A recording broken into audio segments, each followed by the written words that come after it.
Today we're going to be in Luke 7, the first half of Luke 7. We've been going through the book of Luke. So we started in May. So this is our 20th sermon on Luke. I don't know if I keep count, but you probably don't. But we probably have another 50 to go before we get to the end of Luke. So we'll be here for a little while longer. So we're in chapter 7. So far, the last few weeks, we've been following the narration that's been talking about little vignettes of what happens, what Jesus has been doing in his ministry in Galilee. Would you like to borrow? You can borrow mine. I have a quick question. Was Sure. Luke a Jewish man, or was he something? So Luke, there's some disagreement. It's understood that he's Greek. He definitely is a Greek writer. He wrote it well in Greek, but he was connected to Paul, so he may have been Greek. But he definitely knew, we do know that he definitely knew the Old Testament, the Greek-speaking Old Testament. Okay, so we understand him to be kind of, because it's Luke and Acts are kind of one unit, and it's talking about the apostleship of Paul for the most part in 2/3 of Acts. So he is giving us that view. He's probably the last of the gospel writers, so Luke was probably written last. Okay, so what we've been seeing here is since the baptism of Jesus by John, we've been looking at Jesus' ministry in Galilee itself. So he's been kind of wandering around, going into synagogues each Sabbath, reading, teaching, healing, lots of healing going on. Now in chapter 7, we come to this next step. Immediately prior to this, we were on the Sermon of the Plain in chapter 6, which is this condensation of Jesus' Sermon on the Plain, is what they call it, which is very similar to the Sermon on the Mount from Matthew. It has the Beatitudes, instructions on how to live with enemies, and then instructions for how to live with each other. So that's where we were. Today, he kind of takes a shift. Luke, the author, the narrator, kind of takes a shift, and now 7, we're going to be he's going to be putting John and Jesus together as prophets. His main goal is to show them as prophets in 7, and then in 8, in a couple of weeks, when we start 8 and 9 and 10 are primarily about the leadership that he calls, the apostles that he calls, and how he does that. So we're in 7. We'll be here for a couple more weeks. So today we have 2 wonders. We have 2 the miracles, 2 wonders that Jesus performs, and we get to look at those. And these wonders are being related to us by Luke because he's showing us that Jesus is a prophet. I mean, that's what I just said. But I want to begin by refreshing our memories from chapter 4. So 4:27 to 24 to 27. Jesus is talking to the people in Nazareth, in the synagogue in Nazareth, remember? And they're saying, "This is wonderful." And Jesus responds with, from 24, "Truly I say to you, no prophet is welcome in his hometown. But I say to you in truth, there are many widows in Israel in the days of Elijah, when the sky was shut up for 3 years and 6 months, when the great famine came over all the land, and yet Elijah was sent to none of them, but to Zarephath, in the land of Sidon, to a woman who was a widow. And there were many lepers in Israel in the time of Elisha the prophet, and none of them were cleansed, but only Naaman the Syrian." So, as I read today's text, we're looking at 2 things, but there are parallels to those 2 stories, the story of Elijah and the woman, the widow, and Naaman and Elisha and their interaction over leprosy. So I'm about to read. So let's read. chapter 7, verse 1 to 17. When he had completed all his discourse in the hearing of the people, he went to Capernaum. And a centurion slave who was highly regarded by him was sick and about to die. When he heard about Jesus, he sent some Jewish elders asking him to come and save the life of his slave. When they came to Jesus, they earnestly implored him, saying, "He is worthy for you to grant this to him, for he loves our nation, and it is he who built our synagogue." Now Jesus started on his way with them, and when he was not far from the house, the centurion sent friends, saying to him, "Lord, do not trouble yourself further, for I am not worthy for you to come under my roof. For this reason I did not even consider myself worthy to come to you, but just say the word, and my servant will be healed. For I also am a man placed under authority, with soldiers under me. And I say to this one, 'Go,' and he goes, and to another, 'Come,' and he comes, and to my slave, 'Do this,' and he does it." Now Jesus heard this. Now when Jesus heard this, he marveled at him, and turned and said to the crowd that was following him, "I say to you, not even in Israel have I found such great faith." When those who had been sent returned to the house, they found the slave in good health. Soon afterwards, he went to a city called Nahum, and his disciples were going along with him, accompanied by a large crowd. Now, as he approached the gate of the city, a dead man was being carried out, the only son of his mother, and she was a widow, and a sizable crowd from the city was with her. When the Lord saw her, he felt compassion for her, and said to her, "Do not weep." And he came up and touched the coffin, and the bearers came to a halt. And he said, "Young man, I say to you, arise." And the dead man sat up and began to speak. And Jesus gave him back to his mother.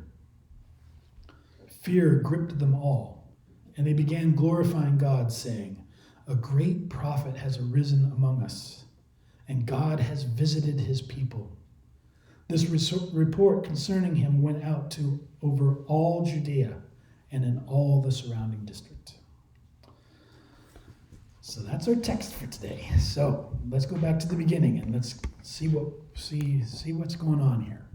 So first, I want to talk about it. It says here in verse 1 that he had completed all his discourse. So remember the end of 6 was the Sermon on the Plain. So there's this particular sermon that Luke has put into his narrative. And then he ends it with had completed all his discourse. This is a pretty standard way for Luke to narrate a sermon. So this one ends with when he completed all his discourse, and Peter's sermon on Pentecost ends with, and he taught many things, all of these things.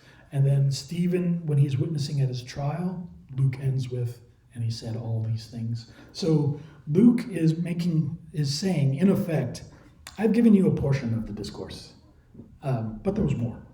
This isn't all that Jesus said. He said more, but I've given you a portion.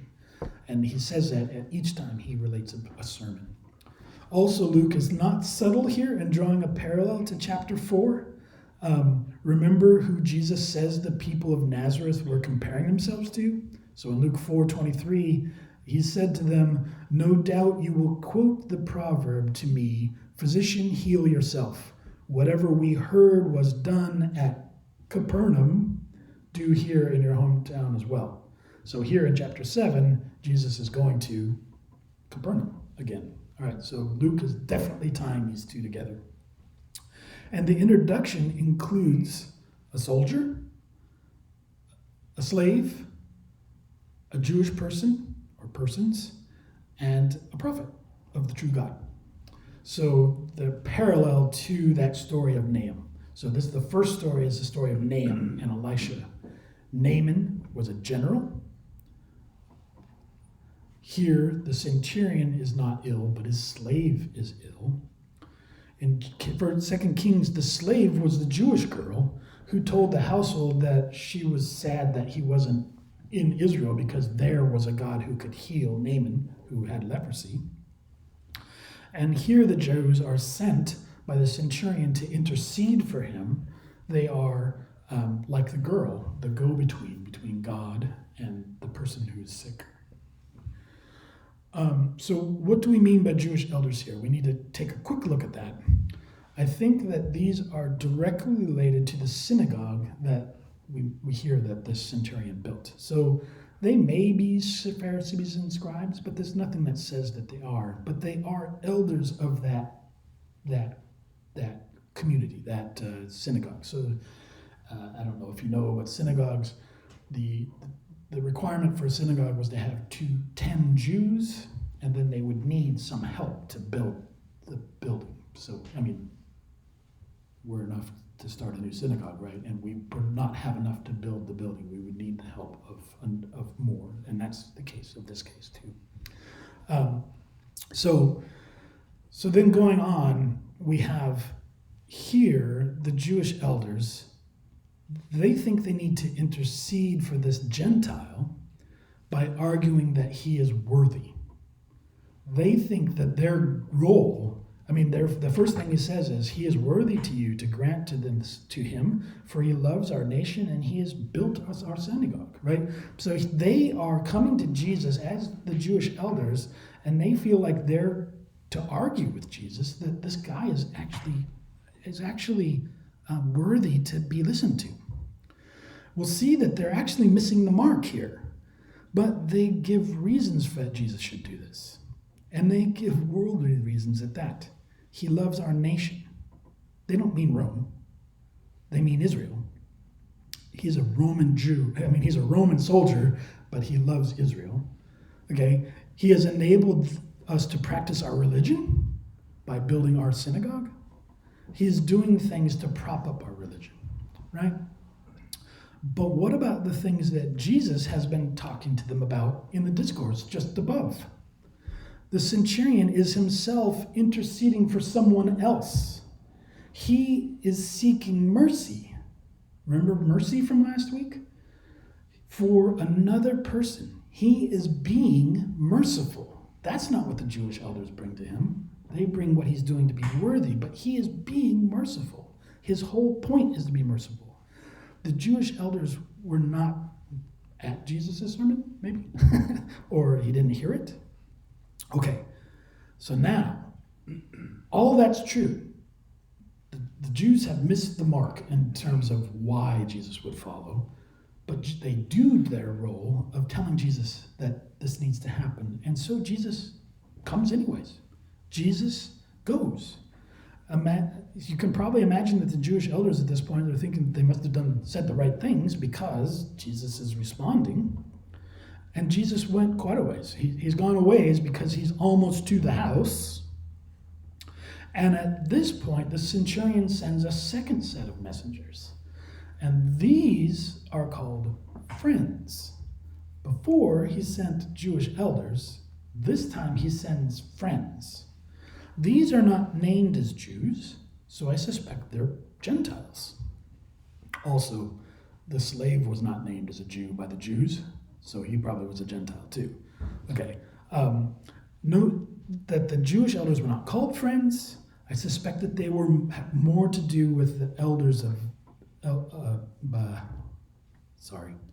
I suspect that has more to do with the elders than the centurion. The centurion is like going out of his way to help these Jews, but they're not named as friends. But it's not because the centurion probably doesn't want to be their friends. It's just they still see him as a Gentile. Okay. What is the first thing that these friends say when they bring his message? Lord. They call Jesus Lord. Or the centurion calls Jesus Lord. This is the third person in Luke to call Jesus Lord. Simon, the leper, and the centurion. This is the third person to call Jesus Lord. That is significant. Here is a Gentile. So what have we had? We've had a fisherman, a good Jew. We've had a leper, someone who's cast out of the Jewish society, calls him Lord.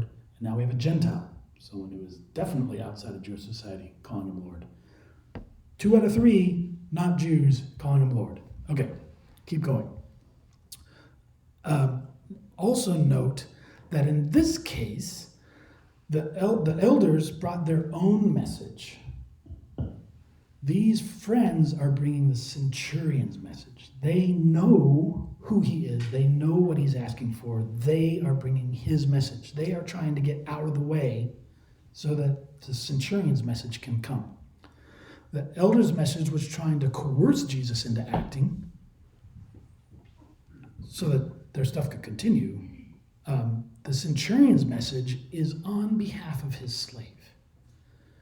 And the first thing he says is, Lord, and the second thing he says is, I am not worthy. And he says it twice. I am not worthy for you to enter my home, and I am not worthy even to be in your presence. This is a centurion. This is a Roman, maybe he's a Roman citizen. He's a Roman soldier, but he may be a Roman citizen.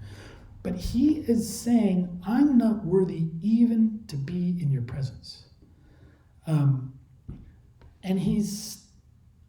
So that is a sense of this is not false humility on his part. He's actually being humble. He actually thinks that he's not worthy to talk to this one that he names Lord, but he still asks for something from Jesus.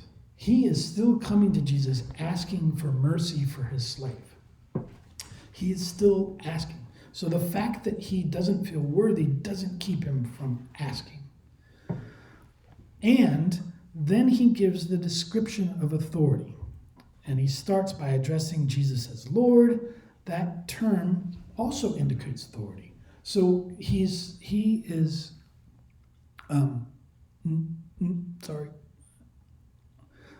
the centurion is clear that Jesus is Lord.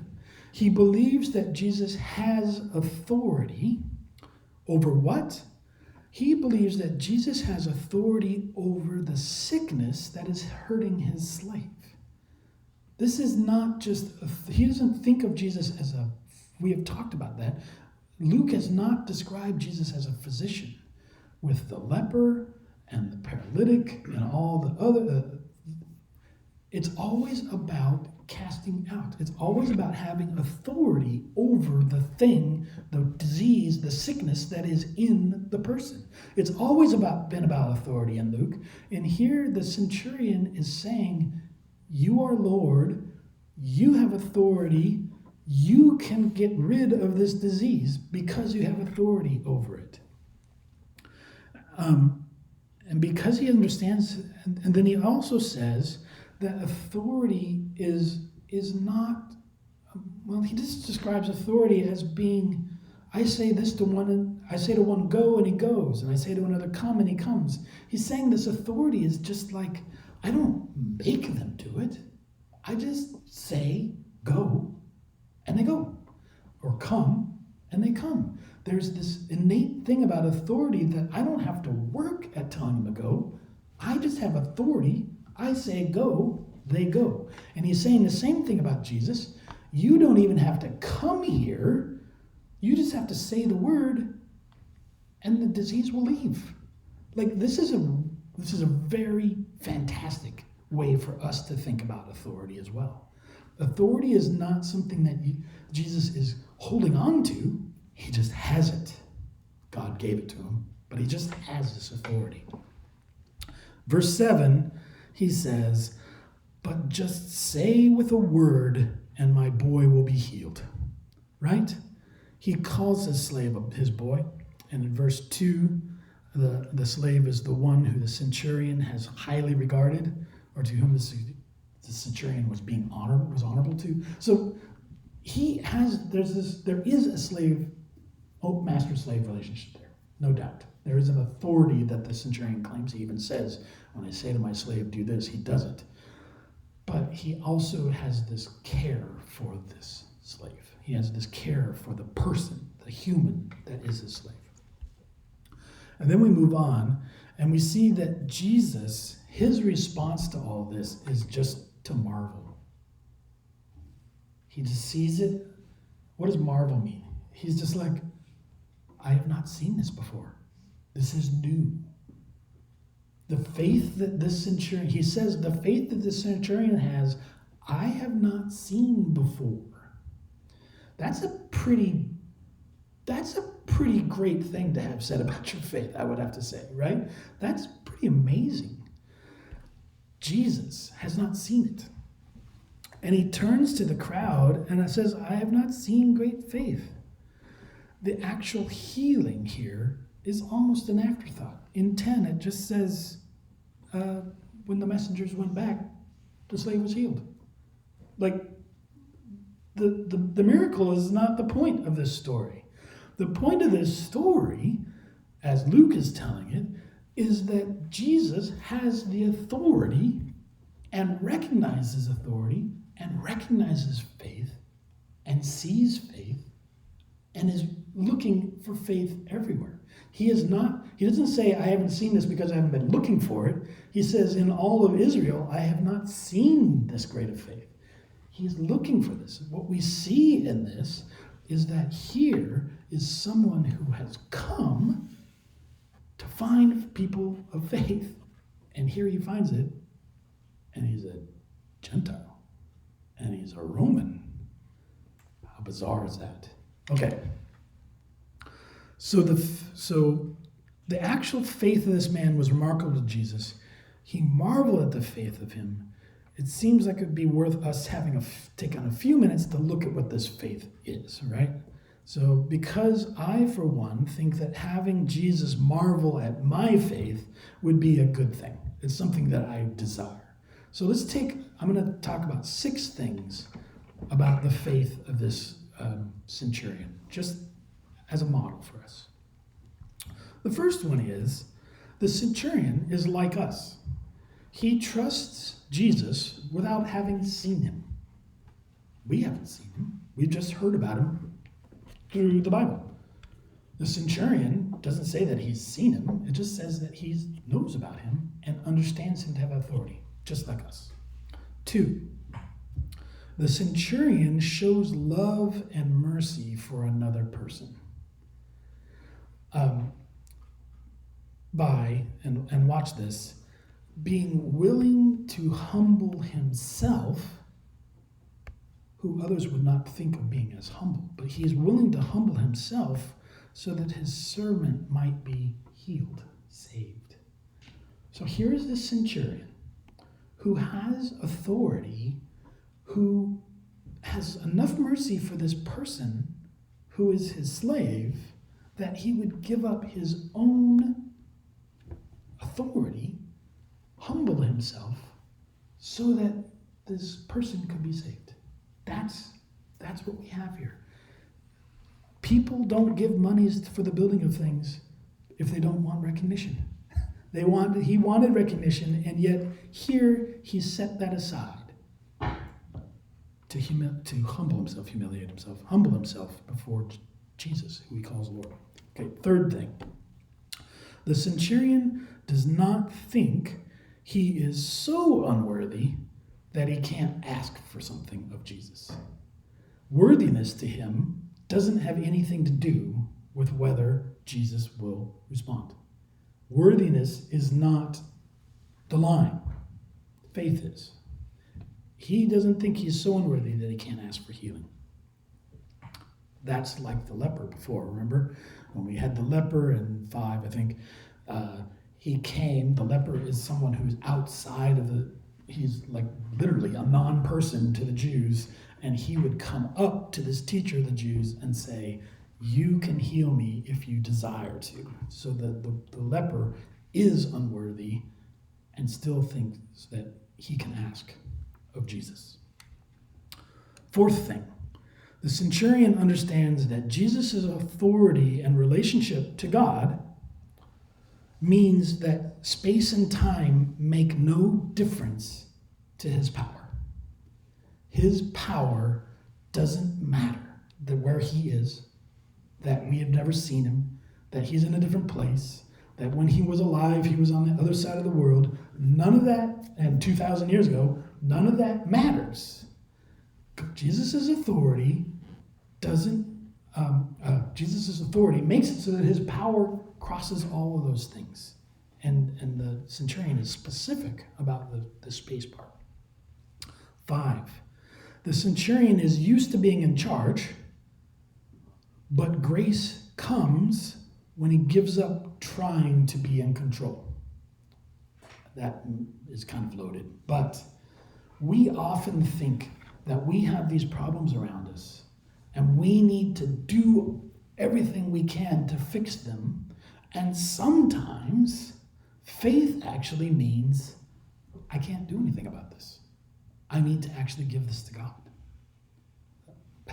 That is one of the moments for me that was the most critical, is when our daughter OD'd after this was not a one-time experience. She OD'd, she's in the hospital, and I had to tell every person who came into that room, you can't send her home with me because I can't keep her safe.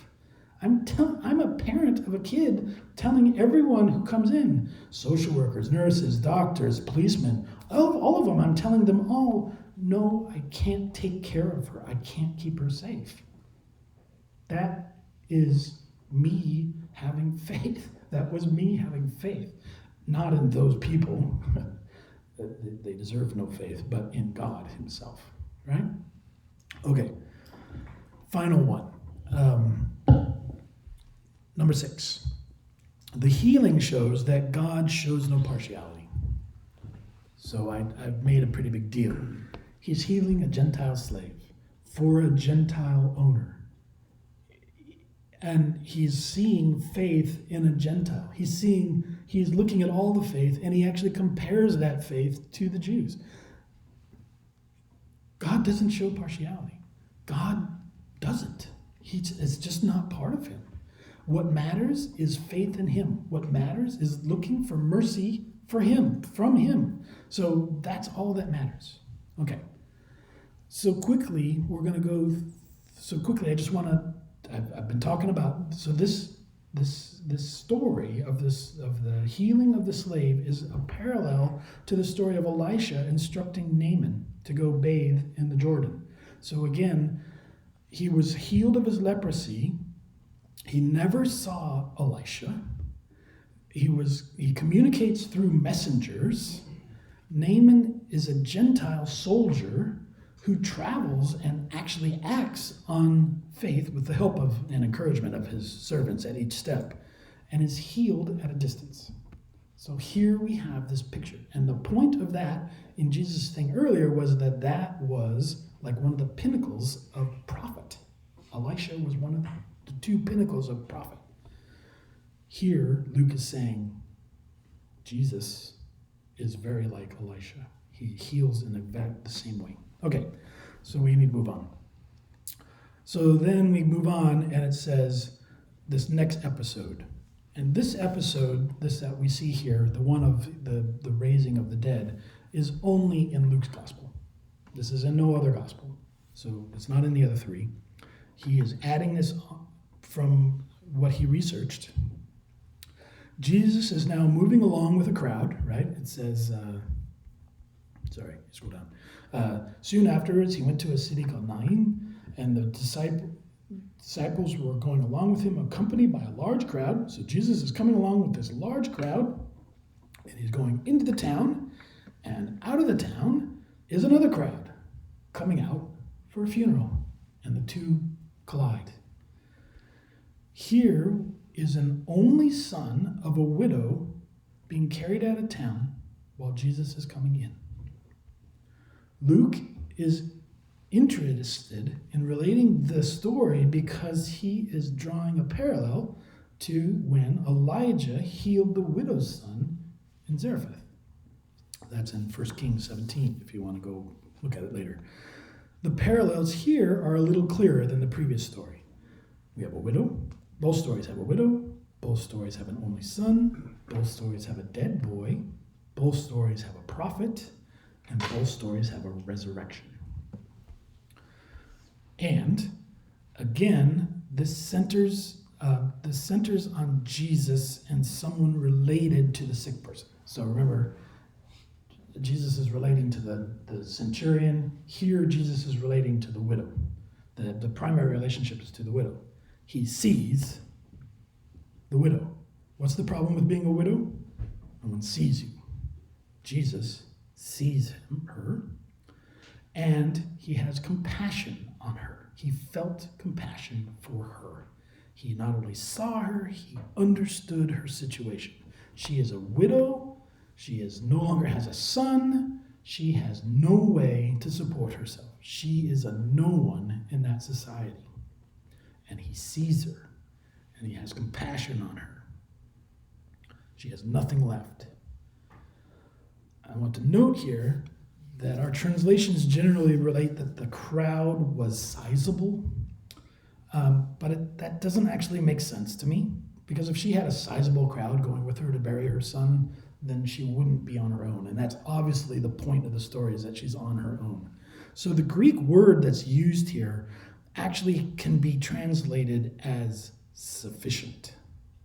So that Greek word for sizable can actually be translated sufficient, which I think makes more sense. That means that she has a sufficient crowd. There are enough people to carry her son. There are enough people that there's a recognition of a funeral going on. But this is not changing the fact. The size of this crowd does not change the fact that she is a widow who is on her own. Okay, that makes more sense to me. I don't think that it matters. As any time I say that sort of thing about the Greek translation, don't put too much weight on that, but I think it helps us see. All right. And Jesus saw her. And Jesus had compassion for her. And Jesus spoke to her. And he said, "Do not weep." Or you could translate that as a command. Stop weeping. And then he goes over and he stops the bier. He stops the casket. And he talks to the man. He talks to the dead man. He says, "Young man, I say to you, arise." And he does. He sits up and he starts talking. And then the last thing that he does is that he, with exactly the same words that are used in the Greek translation of 1 Kings 17:23, Jesus presents the boy to his mother, just as Elijah presented the boy to his mother. So he gave him back to her. That is the whole story. And that is identical or parallel to Elijah's story, except here Jesus just says, "Arise." Elijah, in his story, he had to carry the boy up to the room. He had to pray to God. He asked for the widow's sins to be gone. All that stuff is gone. He prostrated himself over the boy 3 times. There's all this stuff that goes on. That's not what happens here. Elijah was the greatest of prophets, and he had to do all that stuff. Here, Jesus does the same thing, and all he does is say, "Arise." That's it. He just commands, "Arise." Stop weeping, arise. That's all that needs to be done, because Jesus is not just a prophet, but he is a prophet. Okay, so what's the response that the people have? The response of the people is they were gripped, fear gripped them all, and they began glorifying God. So remember, this crowd is 2 crowds. Both crowds. The people are both crowds now, and they are gripped with fear, and they glorify God. Those are their 2 responses. And they say, "A great prophet has risen among us." Jesus is a prophet. Jesus is a prophet, bigger, greater, if you will, than Elisha and Elijah. I mean, in the story of the Jewish people, in the story of Israel, you don't get bigger than Elijah and Elisha. They were the pinnacle of prophets. Jesus is greater than them. And they also say God has visited his people. Now that is the understanding of what a prophet is. In the Old Testament, a prophet was called by God to visit his people with his words. And here they say God has visited his people. And remember too that at the beginning of this story, they haven't had a prophet for 400 or I can't remember. I didn't look that up this week. For I'll say 400 years, a long time. They've been waiting for a prophet for a long time, and here is a prophet. And these two things specifically, and particularly the resurrection, point the people to say that is a prophet. He is a prophet. We have been visited by God. And then, as Luke always does after one of these things, he says in 17, this report concerning him sent out over all Judea and in all the surrounding district. Luke is being clear, just as he was clear at the beginning about this discourse, all the discourse being done. Luke at every turn is saying, this happened in front of people. The news of this spread. The centurion knew about Jesus from what he had heard. People this crowd has come to be healed because they have heard. This is always about this. Luke is always insistent that this is happening in front of the world. The world is seeing this. And we see here that it's not just the Jewish world that sees it, it's the Gentiles too. Everyone sees this. Jesus, in the Gospel of Luke,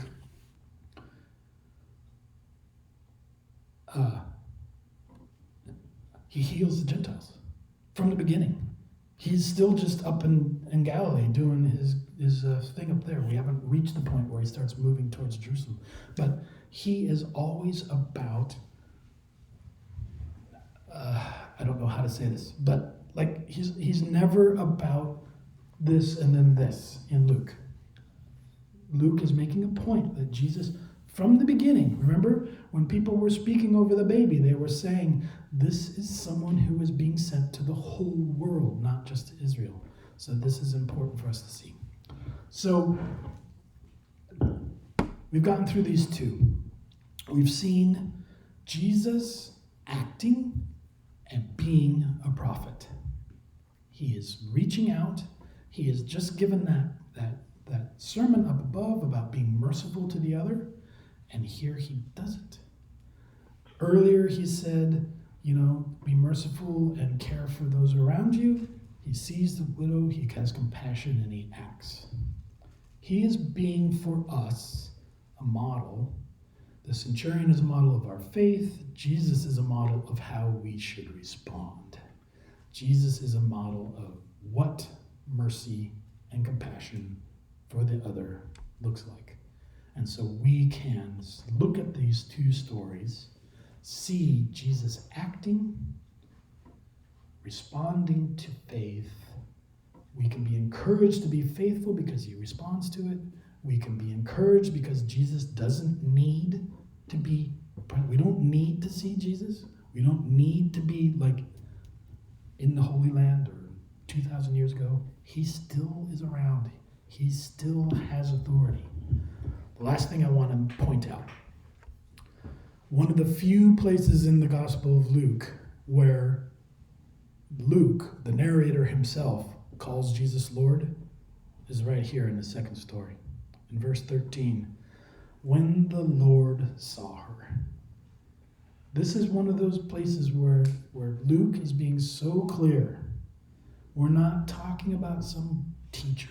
We're not talking about some even prophet. This is Lord. Luke is saying, when the Lord saw her, he had compassion on her. And so we can know that Jesus has compassion on us. And Jesus has compassion on those that our hearts break for. these people in Michigan right now, my daughter who's still on the streets. All of those people, Jesus is still Lord. Jesus still sees them. Jesus still has compassion for them. Do they see him? Are we like the Jewish elders who don't see ourselves as a friend of our benefactor? Or are we like his friends who see ourselves as his friend? Is Jesus our friend? Because it makes all the difference. It makes all the difference if we see Jesus as our friend. So, this week, go out. See Jesus as your friend. Act like Jesus is your friend. Allow him to change your life. That's it. Like, allow him to change your life. This week, we are all Christians, probably.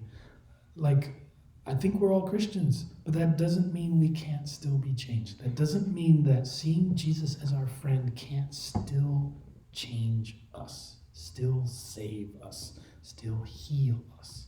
So go out this week, see Jesus as your friend, humble yourself, and allow him to change you.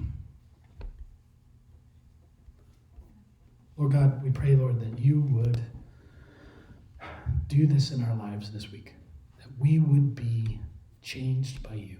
Allow these words that you have spoken today, allow this picture that we see of faith, this picture that we see of mercy, this picture that we see of your compassion on those who need it, to change who we are, to allow us to, whether or not we have authority, to be humbled so that we can allow you to heal us. We pray this in Jesus' strong name.